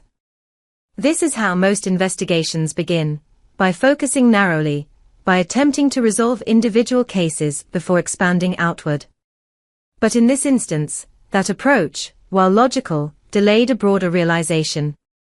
Pattern recognition is not an instantaneous process. It does not occur the moment multiple events share similarities. Instead, it requires accumulation of data, of observations, of small consistencies that, on their own, do not carry enough weight to redefine understanding. It is only when those consistencies reach a certain threshold that they begin to challenge existing interpretations. In this case, that threshold was reached gradually. As more victims were identified, at least 5 confirmed, the similarities between them became increasingly difficult to dismiss. They were not identical, but they were consistent. Teenage boys. Individuals who could be approached in social environments. Individuals who disappeared under circumstances that did not immediately suggest force or visible conflict. These shared elements began to form a framework, a structure that could support a different kind of explanation. The shift from isolated cases to a connected pattern did not occur in a single moment of discovery. There was no piece of evidence that suddenly unified everything. Instead, it was a process of comparison. Investigators began to place cases side by side, examining not just what was unique about each one, but what was common across all of them. This comparative approach revealed something that had not been visible before: repetition. Repetition in victim profile. Repetition in method. Repetition in outcome. And repetition, in investigative terms, is significant. It suggests intention. It suggests structure. It suggests that the events are not random, but part of a deliberate sequence. This realization marked a turning point in how the case was understood. Once a pattern is recognized, the entire framework of an investigation changes. Questions shift from what happened here to how does this connect to what happened elsewhere. The focus expands. The search becomes not just about identifying a cause for a single event, but about understanding a system of actions that spans multiple events. In the context of this case, that shift led to the consideration of a group dynamic. The consistency of the method, combined with the duration of the incidents, suggested that more than one individual could be involved. This possibility introduced a new layer of complexity. It required investigators to think not only about individual behavior, but about coordination, about how multiple people might interact, share information, and participate in a repeated sequence of actions. At the same time, the recognition of a pattern also highlighted the limitations of earlier assumptions. It became clear that the initial interpretation of the cases as isolated incidents had been insufficient. Not incorrect, given the information available at the time, but incomplete. This is an important distinction. Investigative processes are shaped by the information they have access to. When that information is limited, conclusions are necessarily provisional. As more information becomes available, those conclusions must be re-evaluated. This re-evaluation is not a sign of failure, it is a fundamental part of the process. However, even after the pattern was recognized, challenges remained. Identifying a pattern does not automatically reveal its full structure. It provides direction, but not necessarily resolution. In this case, while the connections between victims and incidents became clearer, the identification of all individuals involved did not follow immediately. The pattern pointed toward coordination, but the evidence required to fully define that coordination was still incomplete. This created a situation where the case was understood in a general sense, but not in full detail. The existence of a pattern was no longer in question, but the specifics of that pattern, its full scope, its exact structure, its complete list of participants, remained partially obscured. This distinction between general understanding and detailed knowledge is critical. It shows that recognition is only one stage in the process of investigation. It is necessary, but not sufficient on its own. It must be followed by the gathering of evidence, the establishment of connections, and the construction of a complete narrative. In this case, that final stage was only partially achieved. Still, the recognition of the pattern changed everything. It transformed a series of disconnected stories into a single, more complex narrative. It provided a framework for interpreting past events and for guiding future investigation. And it ensured that what had once been seen as isolated would no longer be understood that way. In the end, pattern recognition did not solve the case entirely, but it made it visible. And visibility, even when incomplete, is the first step toward understanding. What could not be proven as the investigation into the family murders progressed, one reality became increasingly clear. Understanding what likely happened and proving what happened are not the same thing. In South Australia, investigators had reached a point where patterns were recognized, connections were suspected, and the possibility of a coordinated group had been seriously considered. But the transition from suspicion to proof required something more. Something that could withstand legal scrutiny. Something that could move beyond inference and into certainty. That requirement exposed the limits of the case. Evidence, by its nature, must be concrete. It must establish a direct link between individuals and actions. It must show not only that something occurred, but who was responsible, how it happened, and under what circumstances. In cases where events unfold over long periods of time, involve multiple participants, and leave behind fragmented traces, meeting that standard becomes exceptionally difficult. This is precisely what occurred here. Much of the available information pointed toward a structured pattern, but it did not always provide the level of detail necessary to fully reconstruct each incident. There were gaps, moments where the sequence of events could not be clearly defined, where the presence or involvement of specific individuals could not be conclusively demonstrated. These gaps were not the result of a lack of effort. Investigators examined what they had, revisited earlier findings, and attempted to build connections wherever possible. But evidence cannot be created, it can only be discovered. And in this case, what could be discovered was incomplete. One of the most significant limitations was the absence of direct witnesses. No one was able to describe the full progression of the crimes from beginning to end. Without that perspective, the reconstruction of events relied on indirect indicators, patterns of behavior, similarities between cases, and the eventual discovery of victims. While these indicators are valuable, they do not always meet the threshold required for definitive legal conclusions. Another limitation was the dispersion of the evidence itself. The incidents did not occur in a single location, nor were the outcomes concentrated in one place. The bodies were found in different areas, at different times, often without immediate context linking them together. This dispersion made it difficult to establish continuity. Each piece of evidence had to be interpreted not only on its own, but in relation to others that were separated by time and space. Building a coherent narrative from such dispersed elements is inherently challenging, and it increases the likelihood that some connections will remain uncertain. The suspected involvement of multiple individuals introduced an additional layer of complexity. In cases involving a single offender, establishing responsibility, while still difficult, follows a more direct path. In cases involving a group, that path becomes more complicated. It requires determining not only whether individuals were involved, but how they were involved. What roles did they play? Were they present at specific moments? Did they act together, or separately within a broader framework? These questions are critical for legal proceedings, but they are also among the most difficult to answer without clear, direct evidence. As a result, the investigation reached a point where it could suggest a broader reality, without being able to fully prove it. This distinction is essential. Suggestion, even when strongly supported by patterns and circumstantial evidence, is not enough to establish complete accountability within a legal framework. It can guide investigation, inform understanding, and shape public perception, but it cannot replace the need for proof.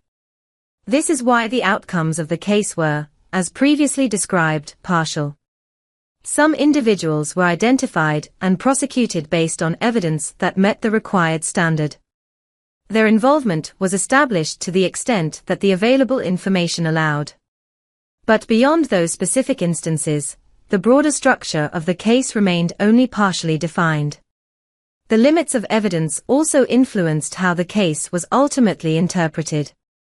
Without a complete set of provable facts, there is space for multiple interpretations, some grounded in available data, others extending beyond it. This creates a tension between what is known and what is believed. Investigators must operate within the boundaries of what can be proven, while the public may consider possibilities that extend beyond those boundaries. In this case, that tension remains. It is not resolved, because it cannot be resolved without new evidence. Over time, the absence of additional evidence becomes a defining feature in itself. It establishes a boundary around the case, a point beyond which understanding cannot currently extend. This boundary does not diminish the importance of what has been uncovered, but it does clarify its limits. It shows that even with sustained investigation, even with careful analysis and comparison, there are situations where not every aspect can be brought into full clarity. Ultimately, the limits of evidence do not represent a failure of the investigative process. They represent the conditions under which that process operates. Evidence is shaped by time, by circumstance, by what is left behind and what is not. And in this case, what was left behind was enough to reveal a pattern, to identify certain individuals, and to establish that the crimes were real and connected. But it was not enough to fully define every element of what occurred. And that distinction, between what could be proven and what could only be inferred, remains central to understanding the case as a whole. How the case endures over time. As the years passed after the events surrounding the family murders, the case did not fade into obscurity in the way many resolved investigations eventually do. Instead, it remained present, less visible in daily discourse, but firmly embedded in the collective memory of South Australia.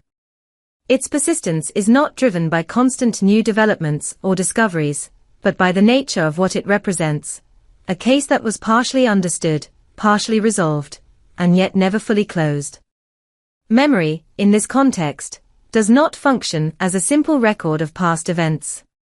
It evolves. It is shaped by what is known, what is believed, and what remains uncertain. In the absence of a complete narrative, the memory of the case becomes layered. There are the confirmed facts, the victims, the timeline, the outcomes of specific legal proceedings. There are also the unresolved elements, the suspected involvement of additional individuals, the possibility of further victims, the gaps in the sequence of events. Together, these layers form a memory that is not fixed, but dynamic. Each time the case is revisited, whether in discussions, analyses, or reflections, those layers are re-examined. The confirmed elements remain stable, but the unresolved aspects invite interpretation. This is why the case continues to be discussed long after the primary investigations have ended. It offers not just answers, but questions. And questions, particularly those without definitive resolution, tend to endure.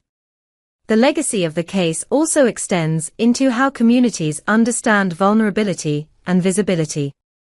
The fact that the victims were young and, in many cases, socially isolated has become a central point of reflection. It has influenced how absence is perceived, how quickly concern is raised, how seriously early signs are taken, and how patterns are identified across seemingly unrelated events. While no single case can redefine an entire system, it can contribute to a shift in awareness. In this instance, that shift involves recognizing that individuals who exist on the margins of social networks may require greater attention, not less. Another aspect of the case's legacy lies in its impact on investigative thinking. It has become an example of how complex patterns can exist without immediate recognition, and how the process of identifying those patterns requires both time and a willingness to reconsider earlier assumptions. The case demonstrates that investigations are not static. They evolve as new information emerges, as perspectives change, and as connections that were previously overlooked come into focus. This lesson extends beyond the specific events of the case. It applies to the broader practice of investigation, emphasizing the importance of flexibility, persistence, and comparative analysis. At the same time, the case serves as a reminder of the limits of those efforts. Even with sustained attention, even with the application of evolving methodologies, there are situations where not every question can be answered. This recognition is part of the case's legacy as well. It tempers expectations, reinforcing the understanding that some level of uncertainty may remain, regardless of how much time passes. Public perception of the case has also been shaped by its unresolved elements. Unlike cases that conclude with a clear narrative, where responsibility is fully established and the sequence of events is comprehensively documented, this case resists simplification. It cannot be easily summarized without acknowledging what is missing. This complexity influences how it is remembered. It is not recalled as a single, contained story, but as a series of interconnected issues: crime, investigation, limitation, and uncertainty. For those directly affected, the families of the victims, the legacy is more personal and more immediate.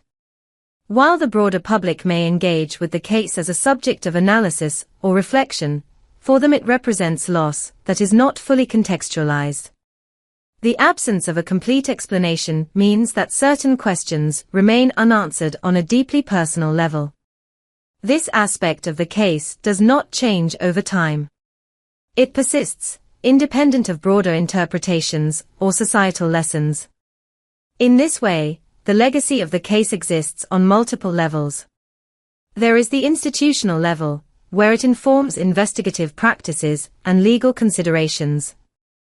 There is the societal level, where it influences perceptions of safety, vulnerability, and awareness. And there is the personal level, where it remains tied to individual experiences of loss and uncertainty. These levels do not always align perfectly, but together they define how the case continues to exist in the present. Ultimately, what allows the case to endure is not just what happened, but what could not be fully explained. The combination of established facts and unresolved questions creates a structure that resists closure. It ensures that the case remains relevant, not as an active investigation, but as an ongoing point of reference. A reminder that some events do not conclude in a definitive way, and that their impact extends beyond the moment in which they occurred. In that sense, the case is not only part of the past. It continues to shape how the present understands the past, and how it prepares for the possibility that not everything can be fully known.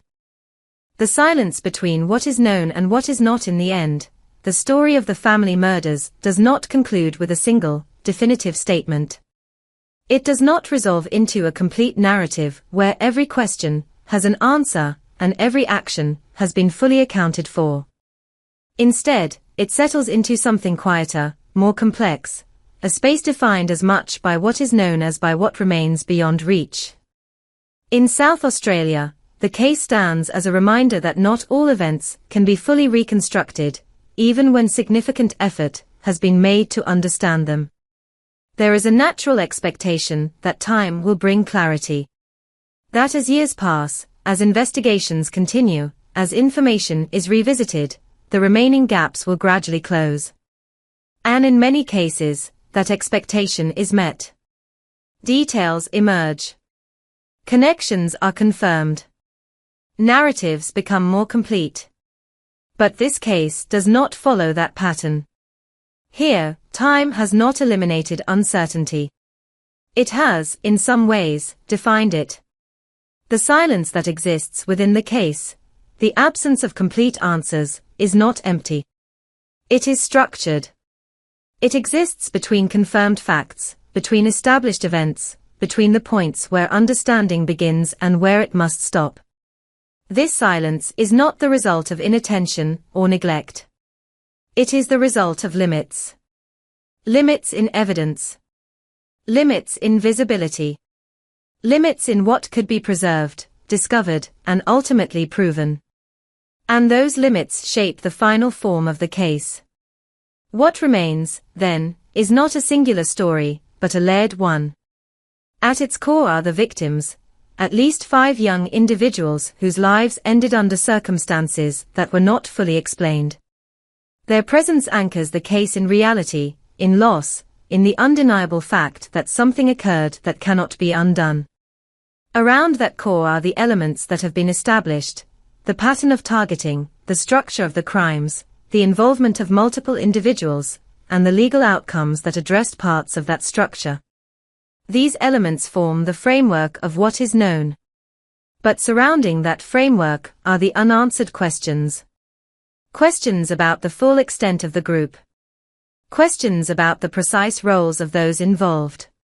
Questions about whether the known victims represent the entirety of the case, or only a portion of it. These questions do not exist at the edges. They are interwoven with the known elements, shaping how those elements are understood. They prevent the case from becoming static. They keep it open, not in an investigative sense, but in an interpretive one. There is a tendency, when confronted with unresolved cases, to seek closure through speculation. To fill the gaps with assumptions, to construct narratives that extend beyond the available evidence. But doing so risks distorting what is already difficult to understand. In this case, the absence of complete answers is not an invitation to create new ones without foundation.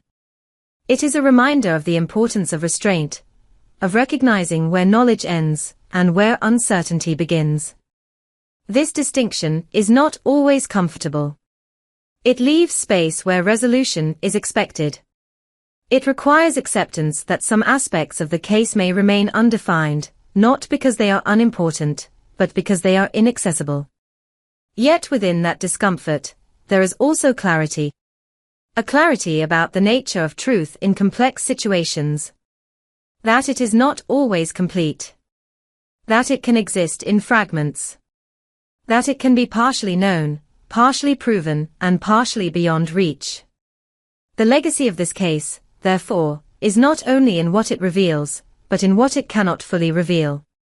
It challenges assumptions about how stories end, about how justice is defined, and about how understanding is constructed. It shows that there are moments where the pursuit of answers reaches its limit, not because the questions are no longer valid, but because the means to answer them are no longer available. And so the case remains. Not active, not unresolved in the procedural sense, but incomplete in a deeper way. It exists as a record of events that were partially uncovered, partially explained, and never entirely contained within a single narrative. It exists as a reflection of both the capacity and the limitation of investigation, of memory and of interpretation. In the space between what is known and what is not, there is no final conclusion. Only acknowledgement. Acknowledgement of the victims. Acknowledgement of the efforts made to understand what happened. An acknowledgement that, in some cases, the story does not end with certainty, but with the enduring presence of questions that may never be fully answered. Listening to what cannot be heard, there is a point, in cases like the family murders, where the narrative no longer advances through new discoveries, new evidence, or new conclusions. Instead, it reaches a quieter stage, one where the absence of information becomes as significant as its presence. In South Australia, this case has settled into that space. Not forgotten, not resolved in the fullest sense, but existing in a state where what remains unsaid carries as much weight as what has been established. To understand this final stage is not to search for new answers, but to recognize the boundaries of those that already exist. The facts, as they stand, form a structure, at least 5 victims, a pattern of targeted individuals, indications of coordination, and partial legal accountability. These elements define the case. They provide clarity where clarity is possible. But beyond them lies something less defined, a silence that cannot be filled with certainty. This silence is not passive. It shapes interpretation. It influences how the case is remembered, how it is discussed, and how it continues to resonate over time.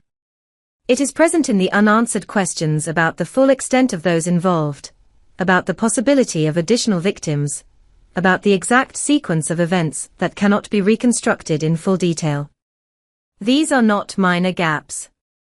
They are central to the nature of the case. And yet, they do not diminish the importance of what is known. Instead, they exist alongside it, creating a dual reality, one that is grounded in evidence, and one that remains beyond it. There is a temptation, particularly with cases that resist closure, to push beyond this boundary, to interpret the unknown as if it was simply undiscovered rather than potentially unknowable. But this case resists that approach. It does not offer enough to support a complete reconstruction, and it does not allow for speculation without risking distortion. What it requires instead is a different kind of attention. Not the attention that seeks to resolve, but the attention that seeks to understand the limits of resolution itself. In that sense, the case becomes less about finding an ending and more about recognizing what it means for a story not to have one. Not in the traditional sense. Because there is an ending, of course. The events stopped. The investigations concluded as far as they could. Legal outcomes were reached where evidence allowed. But the narrative, the full, coherent account that explains everything, does not exist. And perhaps never will. This realization does not reduce the case. It reframes it. It shifts the focus from completion to comprehension. From final answers to enduring questions. It invites a form of engagement that is quieter, more reflective, and more aware of its own limitations. For those who revisit the case, who study it, who attempt to understand it, this becomes the final task, not to solve what remains unsolved, but to listen to what cannot be fully articulated. To recognize the presence of absence. To understand that some aspects of reality, particularly those shaped by time, fragmentation, and incomplete evidence, do not resolve into clear narratives. They remain as they are, partial, complex, and open. And in that openness, there is a kind of truth. Not a complete one, not a definitive one, but a truthful acknowledgement of what is known and what is not. A recognition that both are part of the same story. As this account comes to a close, there is no final revelation to offer. No hidden detail that changes everything. Only the structure that has been outlined, a series of events, a pattern identified, a response that was real but limited, and a set of questions that remain. This is the case as it exists. Not simplified, not resolved beyond what evidence allows, but presented as it is, both complete in its facts and incomplete in its totality. And perhaps that is the final point to consider. That understanding does not always come from having all the answers.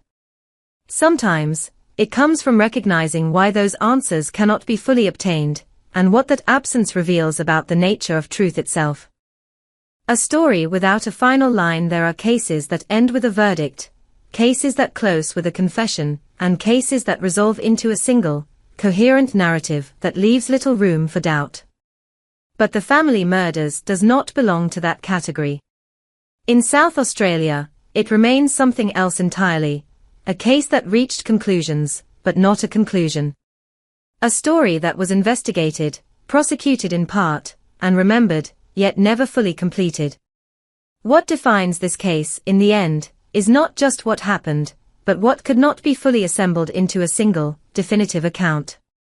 The structure exists, multiple victims, a repeated pattern, the strong indication of coordinated actions, and legal outcomes that confirmed aspects of that structure. These elements are real. They are established. They form the foundation of everything that is understood about the case. But a foundation is not the same as a finished structure. There are spaces within it, gaps that were never filled, connections that were never fully drawn, identities that were never completely confirmed. These spaces do not disappear with time. They remain, shaping the way the case is perceived long after the active investigation has ended. In many ways, this is what gives the case its enduring presence. It does not settle into the past as something fully defined. Instead, it continues to exist at the edge of understanding, where certainty and uncertainty meet. Each time it is revisited, the same duality appears. What is known stands clearly, while what is unknown resists clarification. This tension is not resolved, because it cannot be resolved without new evidence, and none has emerged to change the fundamental structure of the case. There is also a broader implication to this kind of unresolved narrative.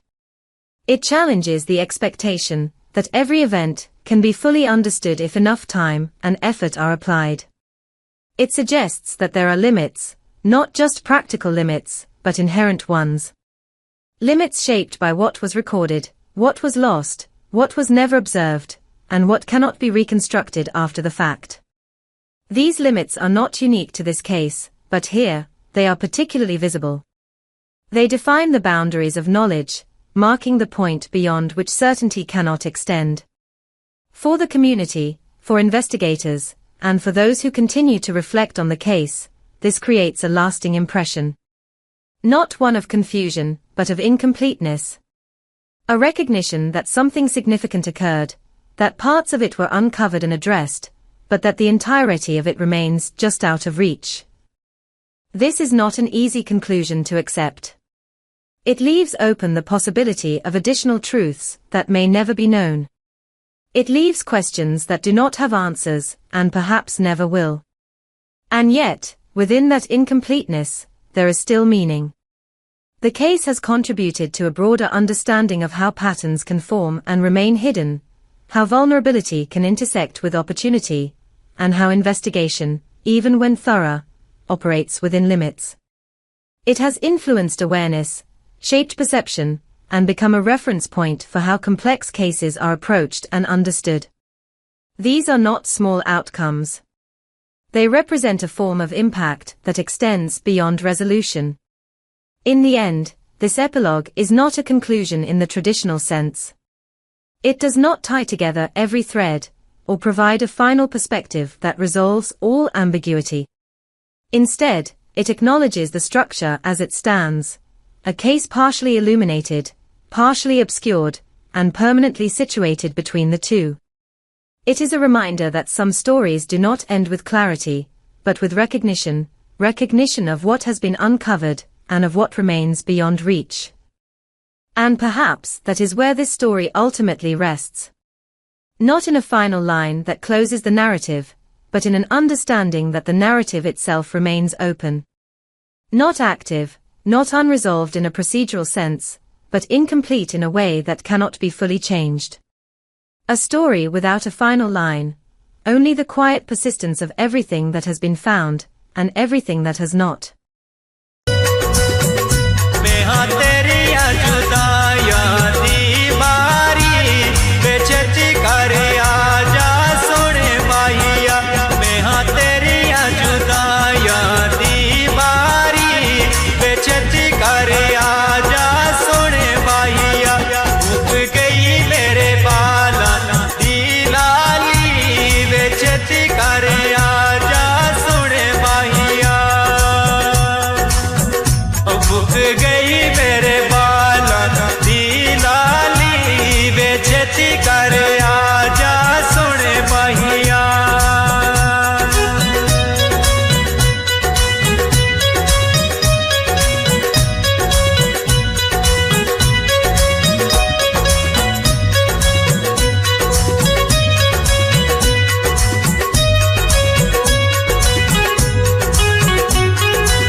जदू दा तू गया माही जान वाड़ी टंगी है जदू दा तू गया माही जान वाड़ी टंगी है दुख बड़े बंडन वाला कोई भी ना संगिए वो दुख बड़े बंडन वाला कोई भी ना संगिए सारी सारी रात तेरी यादां विच लंघी है सारी सारी रात तेरी यादां विच लंघी है ओ जीते जान में तेरे पीछे साड़ छोड़ी वे छेती कर आजा सोने माहिया मैं हाँ तेरी जुदाइयां दी बारी वे छेती कर आजा सोने माहिया उग गई मेरे बाला दी लाली वे छेती कर आजा सोने माहिया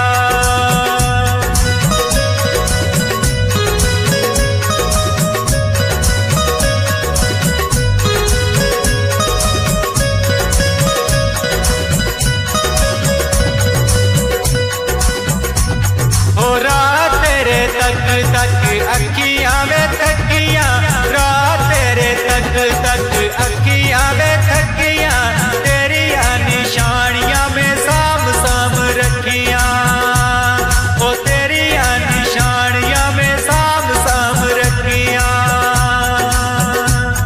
ओ कसम खुदा दी बहुओं की पसियां कसम खुदा दी बहुओं की पसियां तेरी निशानियां में साम साम रखियां ओ मार गए शबनम यो नमी डारी बेछती कर आजा सोने माहिया मार गए शबनम यो नमी डारी बेछती कर आजा सोने माहिया मैं हाँ तेरी जुदाइयां दी मारी बेछती कर आजा सोने माहिया उग गई मेरे बाला दी लाली बेछती कर आजा सोने माहिया ओ छेती कर आजा सोने माहिया ओ छेती कर आजा सोने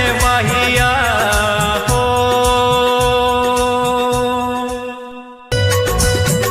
मैं हाँ तेरी जुदाइयां दी मारी बेछती कर आजा सोने माहिया मैं हाँ तेरी जुदाइयां दी मारी बेछती कर आजा सोने माहिया उग गई मेरे बाला दी लाली बेछती कर आजा सोने माहिया उग गई मेरे बाला दी लाली बेछती कर आजा सोने माहिया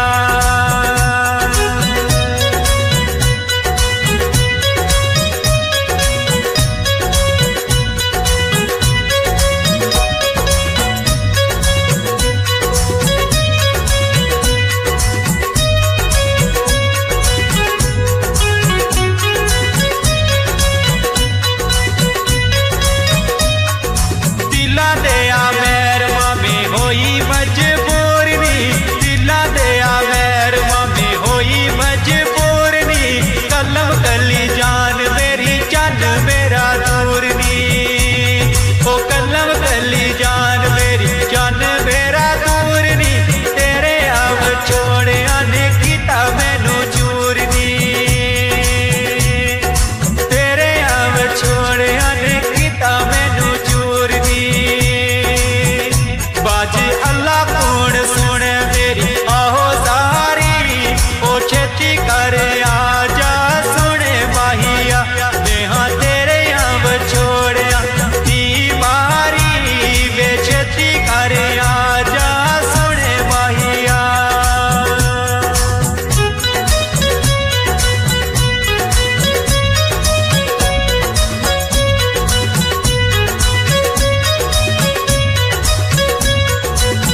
यदु दत्तु के आमाही जान बाड़ी टंगी है यदु दत्तु के आमाही जान बाड़ी टंगी है दुख बड़े बंडन वाला कोई भी न सकिए वो दुख बड़े बंडन